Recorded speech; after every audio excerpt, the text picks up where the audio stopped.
to Coached Soul, a podcast for a better you. Here's your host, Steve Hudgens. Welcome back. I'm Steve. I'm a licensed professional therapist here in Tulsa, Oklahoma. With me is Julia, the co-host and a therapeutic coach. Together we talk about a variety of different subjects, or sometimes we interview other people to provide you with a different perspective about life and to help you to be a better you. To contact us, it's 918-280-08690 or CoachSoul.com. These are two ways to contact us, not on an emergency basis, but to provide feedback, questions for upcoming shows. And if you'd like to be on the show, please use the contact page on the website. We would love to hear from you. Julia, I had an epiphany. One of my epiphanies when we got off of here, I shared with you the old Steve 15 years or 20 years ago, before becoming a therapist, would have been upset with you and how you, and I'm going to use my old Steve terminology. Please do. The way you came at me, it was combative. It was in your face, Steve, you're not good enough. That was the old Steve. That's how you were receiving it. Yes. Correct. Yes. Versus what I was saying, but that's how you would have received it. Yes. Right. That was yes. the old Steve. Yes. And here's why I want to go with this. Because me having gone through my own personal therapy helped me realize what I needed to get rid of. Fear of abandonment, fear of rejection, fear of not being enough. Just the exact same thing we just finished in our other podcast last week. Yes. And I'm like, oh, wow, this is a great topic to start off with, because the new me, I'm confident in who I am. And my saying is when a man respects himself, he doesn't need to command respect. And when he commands respect, he loses respect for himself. Because what I took from you was, hey, Steve, let's have a different way of looking at it. And I love that we can take a different approach to things and not be sore about it. Mm-hmm. Yes. So now I'm very conscientious. I've stopped using the terminology, you have to. Well, I think, Steve, that there's a couple of things. I want to use a quote that our publisher actually posted in one of our group chats that I love, by Abraham Maslow. And it states, in any given moment, we have two options: to step forward into growth or to step back into safety.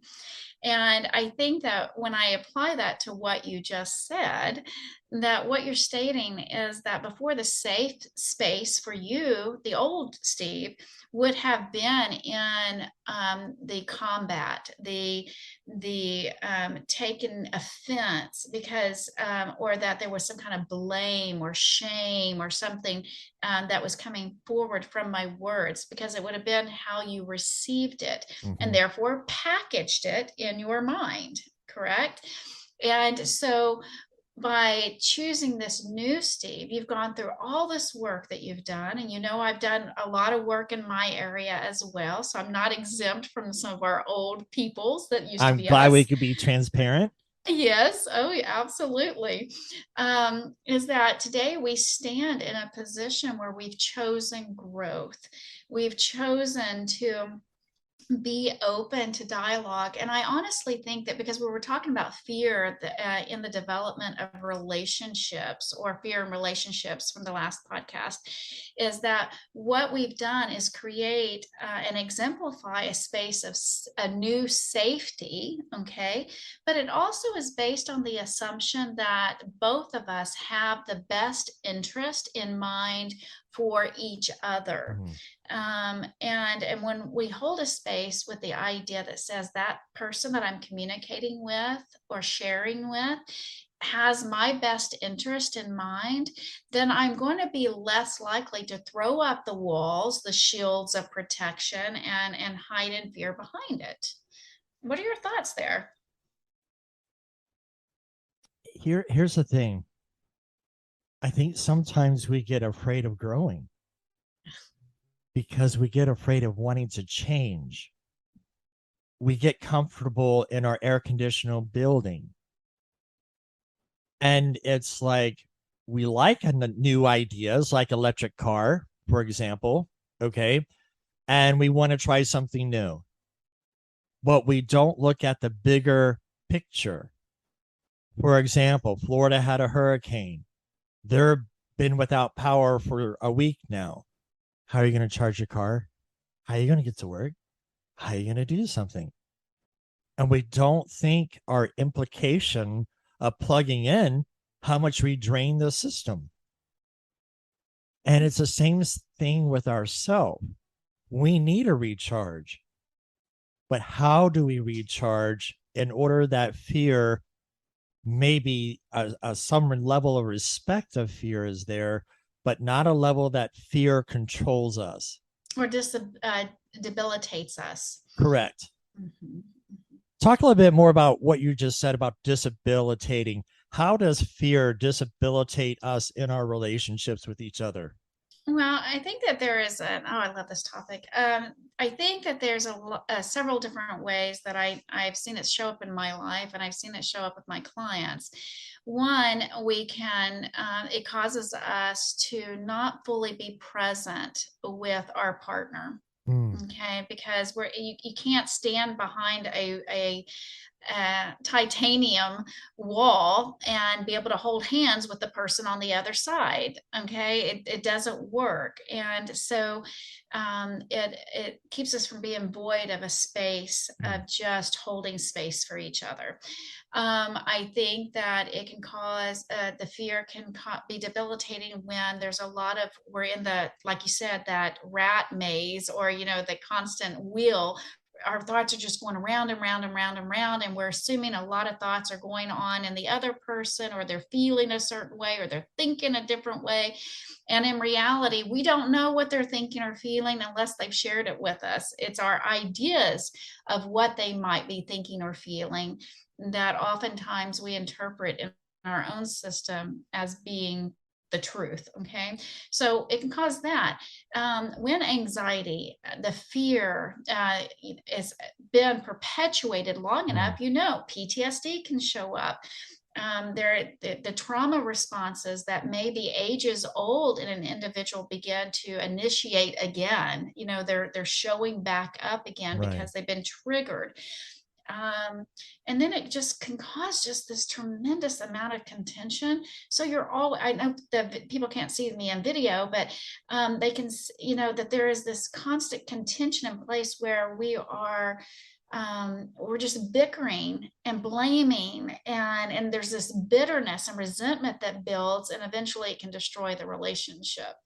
So that's just a few ways that it shows up.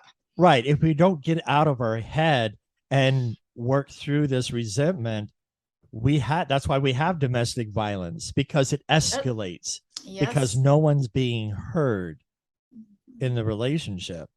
So for a moment, I want to look at fear, and I don't think we've done this just by announcing it, but from a female perspective versus a male perspective. Let's kind of go there for a moment and kind of give an idea to the audience about how it looks from a male and a female perspective on fear. Okay. Why don't we go with the male first? Let's look at that. Oh, wow. I was just thinking ladies first, but okay. You know what? Hey, we are in a modern world today, Steve. Okay, I'll take it. I'll take it. When I think about fear as a man, when I talk to my clients and myself in general, I look at men. Most men don't know how to connect emotionally. They want to be seen as a leader, under control. Notice I said under control and not managing. I've learned the difference in my life that I can manage things and not being reactive and controlling, that I can manage. But most men are controlling and reactive because that's what our society has taught us. And so we don't want to be seen weak. And, you know, you're in a relationship, I'm single, thinking about a relationship, it's just not happening because I'm a therapist. I feel like a leper. Seriously, you know, and from a male perspective, I'm like, okay, it can eat at me because of the fear of an approach. Now, I don't mind talking and getting to know somebody, but fear of approaching a female. Oh, what is she going to think? How is she going to think about me? If I share an emotional moment, is she going to look at me from the same way? So from a male perspective, I want a woman who can create a safe space for me. Now I'm speaking for me, not all men. Correct. I'm different. I know that left the door open big time for you. So I wanted to punch at it just a little bit, but I'm going to resist the urge out of respect for this podcast. Thanks for the safe space. You know, when you think about, I just like, okay, I want that communication because I've learned how to communicate because being a therapist, I've learned how to communicate more effectively. Yes. That I've learned that I can't hold in my emotion. And at this point, I want somebody who knows me, that understands me and accepts me. And I think that's what I look for from a woman's perspective, so that when we do engage, we have an understanding like the movie Avatar, I see you. Yes. I love that phrase. So that's what I kind of look from a woman's perspective. I mean, a man's perspective of how I want a woman to treat me to lessen the fear of I got to perform. What's your perspective from a feminine? And again, I'm going to stand in a space that I'm not going to speak for all women. But I think that ultimately I want a man to look at me and see the beautiful feminine qualities that make up the aspects of me being a woman. The nurturing aspects, to feel appreciated for the roles that I play in the relationship in life. I want to be recognized for how well I'm a domestic organizer, that I am over here, things along those lines. But I want to be seen and I want to be heard. I want to be, I need, for me, and this comes back to love languages, my love language. In fact, the top three are pretty even, but physical touch and words of affirmation. And the other three are very close. I have one of those personalities that they're all important, sure. But those first two. So if I am in a relationship with somebody that their two top love languages are service, acts of service and time, and that's how they express love as well as receive it, then the communication isn't being directed towards me in a way that I can receive it as much as I want to, because I need words of praise. Okay. And oh my gosh, right. You're beautiful. I love that dress on you. And I want to hold hands and I want to kiss in public and, those kinds of things. And so when it comes to the element of reducing fear, it's a lot of that is centered around me as a female, of having my love language elements met and by the other person, and if they are met or at least adequate, okay, then I'm not going to feel that the relationship is as rocky or contentious. And again, there's nothing wrong with having crisis in a relationship. In fact, crisis or contradiction is actually necessary for growth. It's how we repair those fractures that occur in a relationship, not the fractures itself. So how do you make that repair work that strengthens the relationship? But in this particular case, for me to hold a space where fear is not the mainstay of my viewpoints, then I need my love languages met, and I want to be seen for those qualities. I'm glad you brought up love language, because I look back 15 years ago, my love language was physical touch and words of affirmation. Words of affirmation was first, then physical touch. Mm-hmm. But now that I've grown into self-confidence and awareness, it's changed for me. It's quality time, and then physical touch for me. So we don't talk about that in a relationship. We immediately dive into the fast-pacedness of the newity of a new relationship. And I get couples in my office all the time. It's called the relationship attachment model, that you have to trust somebody first. You have to you have to know somebody first, builds the trust, then the reliance and commitment, and then touch. But I got a couple's like, okay, we've been married a year and a half and we're already arguing and talking about divorce. Mm-hmm. And I said, I want to know, how quickly did you become intimate? In 2 days or less. Oh, so we didn't get to know each other. And this is where we're at first. Correct. And so it takes time to know one another. And so because of these experiences, and you get divorced, now we create another fear that is going to happen again. And so we address this fear of what's happened in the past. Doesn't necessarily mean it's going to happen in this relationship. What are your thoughts about that one? The relationship attachment theory, that was one of them that was actually studied pretty in depth at BYU, for those of you who know that. And so there was a whole dating program that was surrounded around the order in which a healthy romantic relationship should be built on. And when either one of those elements got out of place, or they actually should be in order, in a specific order, just like you named, and then it set up that relationship for failure by greater odds. And of course, as we know, when physical touch is invited in, the sexual aspect of physical touch is introduced too soon, then there's a whole gamut of issues that begin to arise. Right. And so I think that plays an element in why fear develops early on in the relationship, in a romantic relationship, simply because the other elements that would have built up knowledge and trust and confidence and security in the relationship were put secondary to the physical. Oh, let's get it on and let's just have some really amazing fun sex. And plus, I think it also, when individuals are coming together, and I'm a proponent of a healthy sexual relationship. Okay, I get that part and I understand it.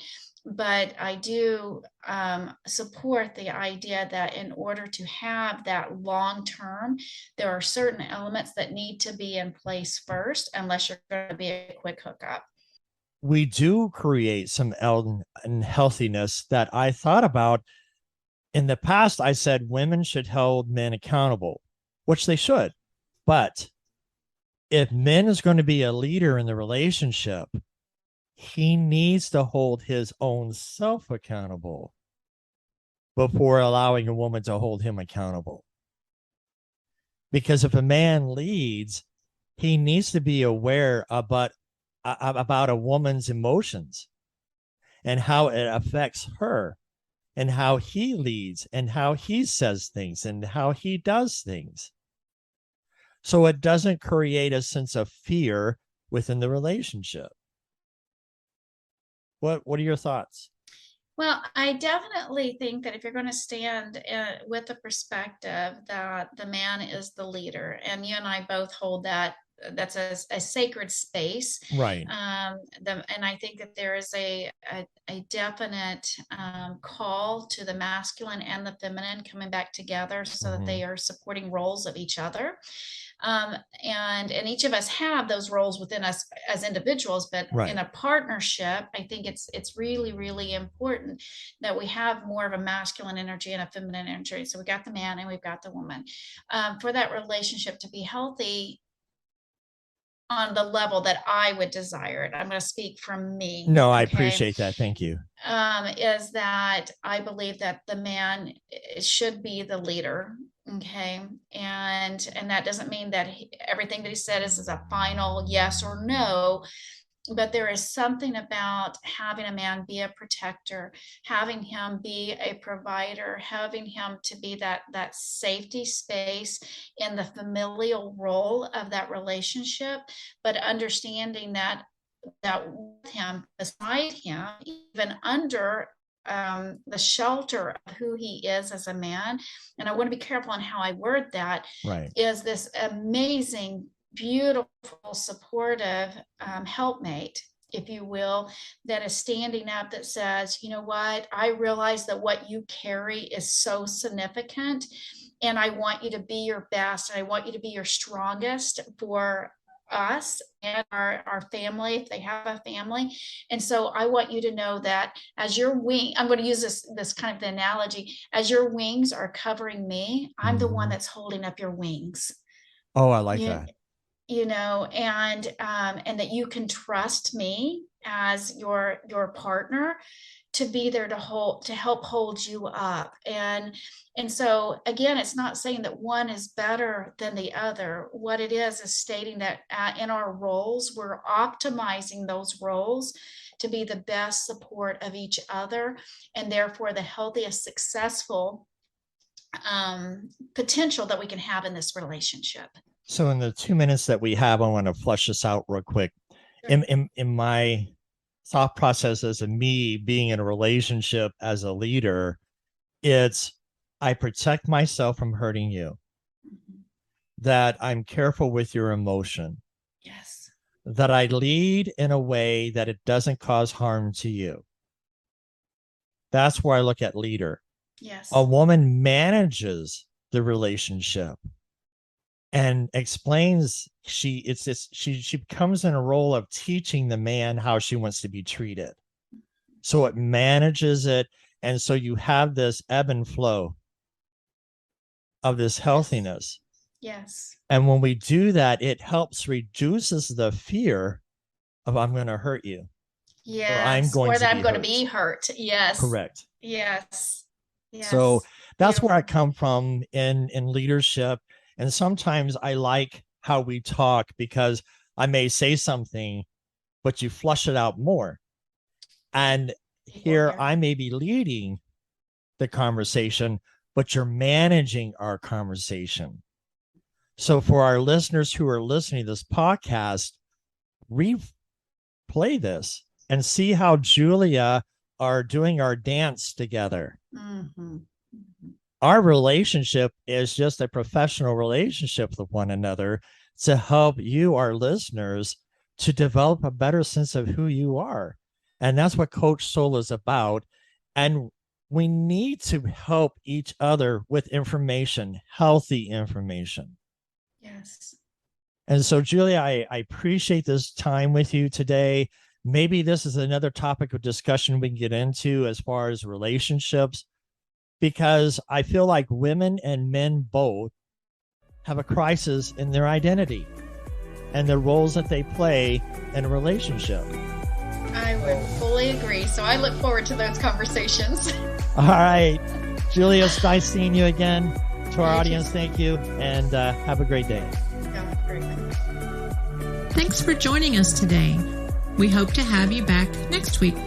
Until then, be safe and be kind.